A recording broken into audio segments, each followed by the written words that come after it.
नमस्कार, Sridevi classes YouTube channel पर एक बार फिर आपका स्वागत है। हमारी प्लेलिस्ट इलेक्ट्रिकल मशीन्स में आज जानते हैं आइडियल ट्रांसफार्मर को समझने के बाद एक real practical transformer no load पे कैसा व्यवहार करता है, और जानते हैं जब सेकेंडरी ओपन सर्किट है और प्राइमरी को रेटेड वोल्टेज और रेटेड फ्रीक्वेंसी की सप्लाई से जोड़ा गया है तो एक transformer normal full load current का बहुत छोटा हिस्सा 2 से 5% एक बहुत पुअर लैगिंग पावर फैक्टर पे जब ड्रॉ करता है तो उस करंट के वोल्टेज के इन फेज और वोल्टेज से 90 डिग्री लैगिंग क्वाड्रेचर कंपोनेंट के क्या सिग्निफिकेंस है, और इन ऑब्जर्वेशन से एक ट्रांसफार्मर का equivalent circuit model no load पर कैसा बनता है। शुरू करते हैं ट्रांसफार्मर एट नो लोड। एक ट्रांसफार्मर को नो लोड पर कहा जाता है जब इसके सेकेंडरी के टर्मिनल खुली स्थितियों पे हो और सेकेंडरी सर्किट में किसी भी प्रकार का धारा प्रवाह नहीं हो। ऐसे ट्रांसफार्मर को अगर प्राइमरी साइड पे रेटेड वोल्टेज और रेटेड फ्रीक्वेंसी की सप्लाई से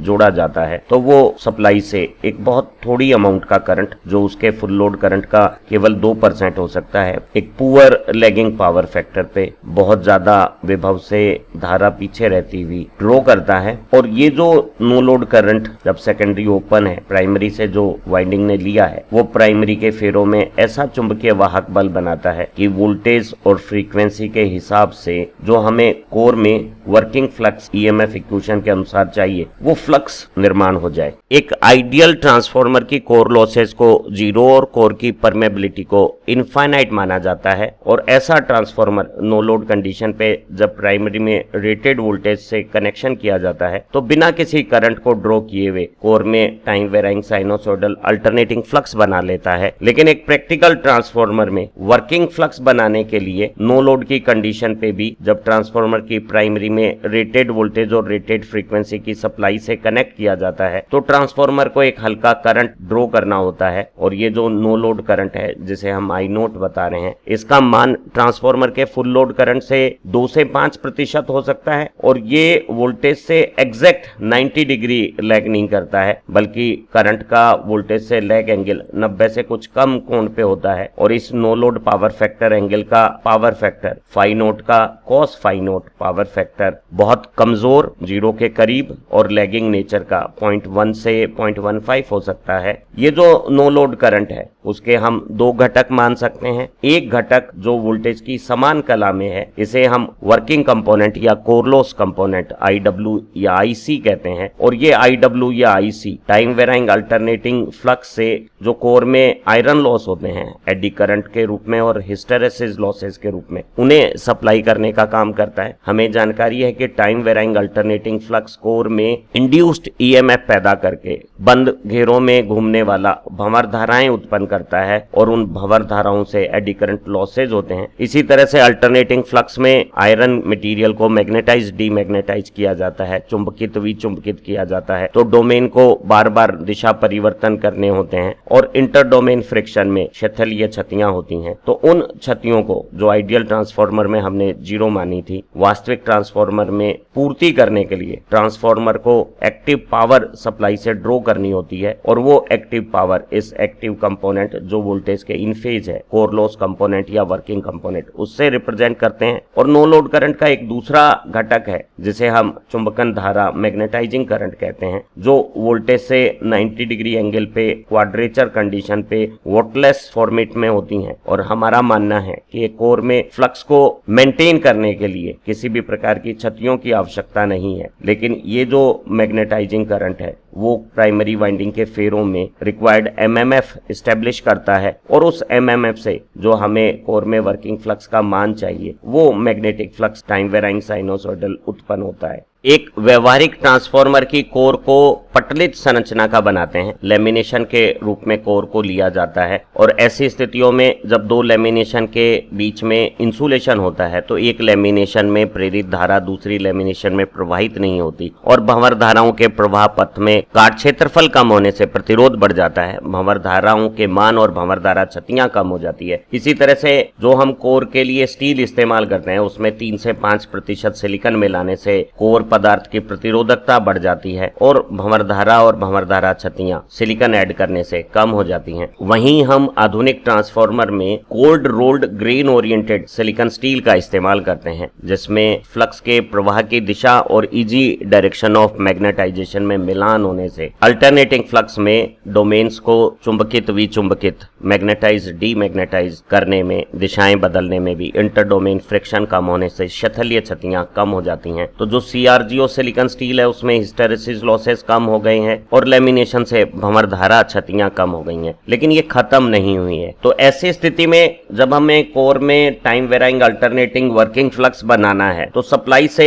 एक्टिव पावर कोर लॉसेस की पूर्ति के लिए हमें ड्रॉ करनी होती है और no load current I naught का वो कंपोनेंट जो वोल्टेज के इन फेज है, एक्टिव कंपोनेंट है, पावर कंपोनेंट है, उसे हम वर्किंग कंपोनेंट या core loss component of no load current IW या आईसी से रिप्रेजेंट करते हैं। ये कंपोनेंट कोर में कितने हमारे हिस्टेरेसिस और एडी करंट लॉसेस की पावर है उसे सप्लाई करने का काम करता है। अगर एक ट्रांसफार्मर में हिस्टेरेसिस और एडी करंट लॉस अधिक होंगे तो ये जो कोर लॉस कंपोनेंट है या वर्किंग कंपोनेंट ऑफ करंट है वो ज्यादा होगा। नो लोड करंट के फ्लो से प्राइमरी वाइंडिंग के रेजिस्टेंस में भी हल्का कॉपर लॉस होता है, हालांकि वो नेग्लिजिबल स्मॉल होता है, तो उसकी भी पूर्ति यही वर्किंग कंपोनेंट या कोर लॉस कंपोनेंट पूरा करता है। क्योंकि ये पावर को रिप्रेजेंट करता है इसलिए इसे वॉटफुल कंपोनेंट भी नो लोड करंट का कहा जाता है। एक आदर्श ट्रांसफार्मर आइडियल ट्रांसफार्मर में कोर की पारगम्यता को अनंत लिया गया था और कोर में प्रतिष्ठंभ रिलक्टेंस को 0 माना गया था, अर्थात कोर में कार्यकारी फ्लक्स के प्रवाह में किसी भी प्रकार की बाधा नहीं होने के कारण हमें जो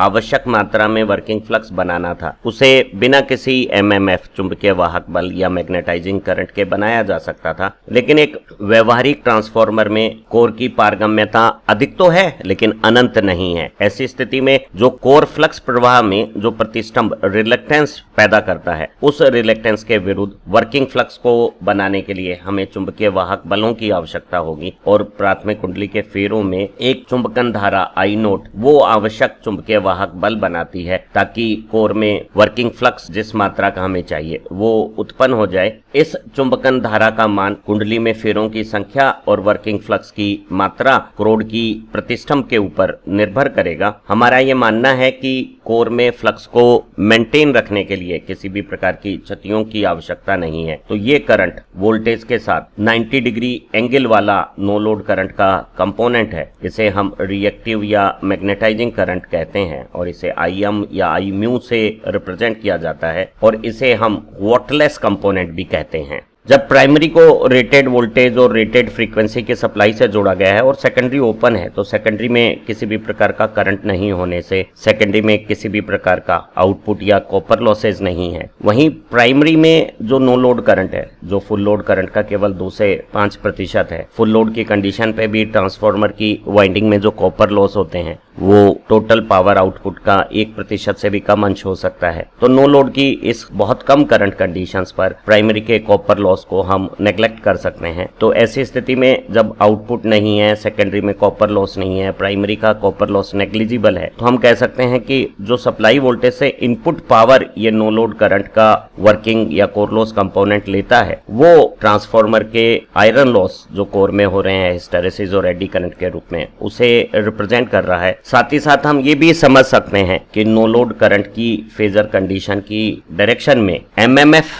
फेजर काम करेगा और MMF per unit length magnetic circuit में मैग्नेटिक फील्ड इंटेंसिटी होती है। तो एच को आई नोट फेजर से रिप्रेजेंट किया जा सकता है और जो कोर में फ्लक्स से फ्लक्स डेंसिटी बनती है उसे हम मैग्नेटाइजिंग करंट की कंडीशंस में रिप्रेजेंट कर सकते हैं। तो जो लोह पदार्थ में हिस्टेरेसिस होती है मैग्नेटिक फील्ड इंटेंसिटी एच से मैग्नेटिक फ्लक्स डेंसिटी बी जो पीछे रहती है वो जो लैग एंगल है वो ये नो लोड करंट और मैग्नेटाइजिंग करंट के बीच का एंगल रिप्रेजेंट कर रहा है। अतः मैग्नेटाइजिंग करंट से नो लोड करंट जो एंगल बनाता है उसे हिस्टेरेसिस एंगल ऑफ एडवांस कहते हैं। ट्रांसफार्मर की वर्किंग में जो साइनोसॉइडल इनपुट वोल्टेज है, कोर में जो साइनोसॉइडल टाइम वेराइंग फ्लक्स का निर्माण है, या कोर में जो इंड्यूस्ड ईएमएफ है साइनोसॉइडल टाइम वेराइंग, उन सब को हम रोटेटिंग वेक्टर या फेजर से रिप्रेजेंट करते हैं। और एक ट्रांसफार्मर की नो लोड पे वर्किंग को एक्सप्लेन करने के लिए जो फेजर डायग्राम बनाया जाता है, उसमें वर्किंग फ्लक्स को हम रेफरेंस फेजर के तौर पे हॉरिजॉन्टल एक्सिस पर रखते हैं,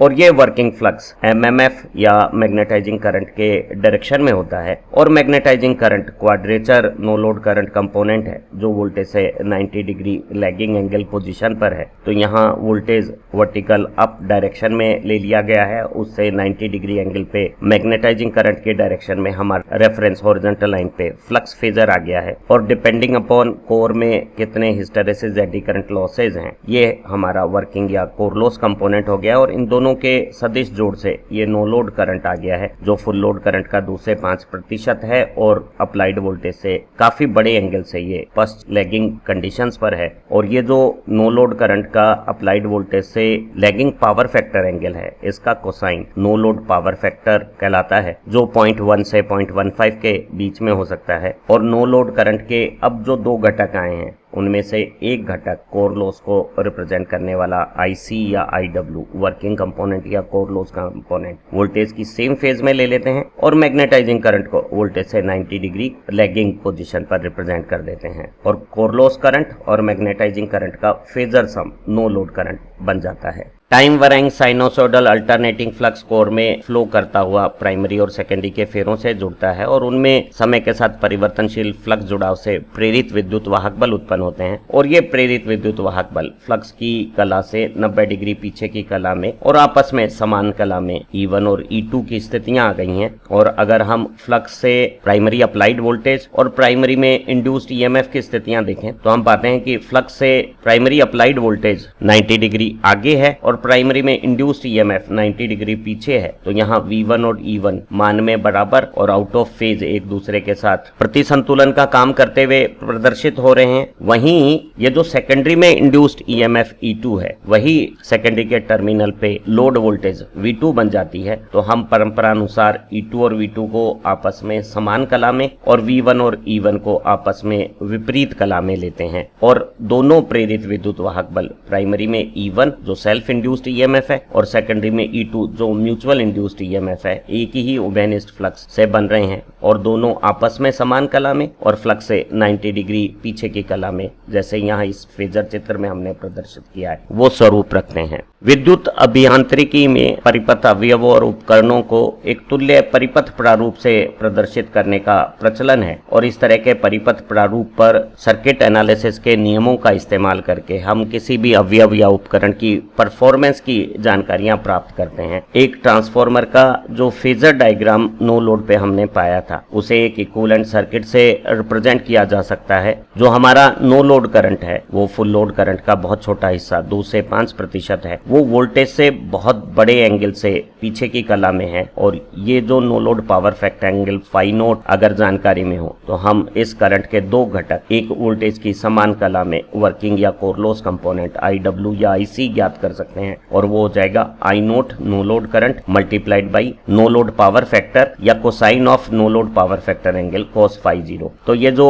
IW है वर्किंग कंपोनेंट है, वो वोल्टेज की इन फेज में I naught cos phi naught आ गया है, और ये एक छोटा घटक है। इस घटक को परिपथ प्रारूप में, क्योंकि वोल्टेज और धारा समान कला में है और एक प्रतिरोध अवयव में विभव जो इसके सिरों पर हमने लगाई है प्राइमरी अप्लाइड वोल्टेज, और जो इसकी धारा है वर्किंग करंट या कोर लॉस करंट, वो समान कला में हो जाएगी। और इस कोर लॉस रेजिस्टेंस को हम परिपथ प्रारूप में सप्लाई वोल्टेज और वर्किंग करंट या कोर लॉस करंट के अनुपात के रूप में रिप्रेजेंट कर सकते हैं। तो हमारा R नोट का मान हमें ज्ञात हो जाएगा। इसी तरह से जो नो लोड करंट का दूसरा घटक है quadrature component, wattless component, magnetizing current, जो कोर में एमएमएफ बनाकर वर्किंग फ्लक्स बनाता है, वो विभव से 90 डिग्री पीछे की कला में एक प्रेरणिक प्रतिघात मैग्नेटाइजिंग रिएक्टेंस से शो किया जा सकता है। और ये करंट अगर no load power factor angle phi naught है, no load current I naught है, तो magnetizing current I naught sine phi 0 हो गया है। और इस करंट को अगर हम वोल्टेज से डिवाइड कर दें, तो हमें मैग्नेटाइजिंग रिएक्टेंस की वैल्यू पता हो जाएगी, मैग्नेटाइजिंग रिएक्टेंस में करंट वोल्टेज से 90 पीछे, रेजिस्टेंस में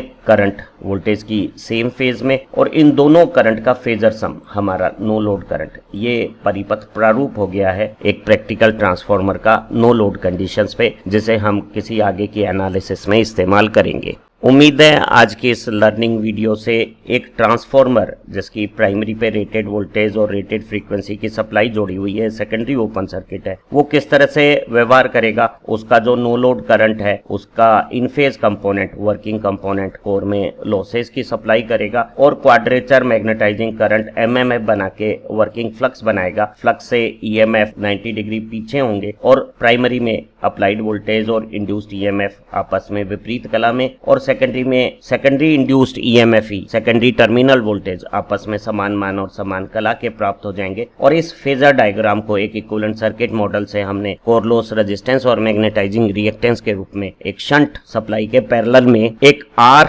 रेजिस्टेंस और एक्स रिएक्टेंस के पैरेलल कॉम्बिनेशन से रिप्रेजेंट किया है। अगर आपको हमारा ये लर्निंग वर्क पसंद आया है तो इसे अपने दोस्तों के साथ शेयर कीजिएगा और हमारे स्टडी नोट्स प्राप्त करने के लिए चैनल की मेंबरशिप ज्वाइन कीजिएगा। आप अच्छा पढ़ें, तरक्की करें। Have nice time. फिर मिलते हैं। Thank you very much.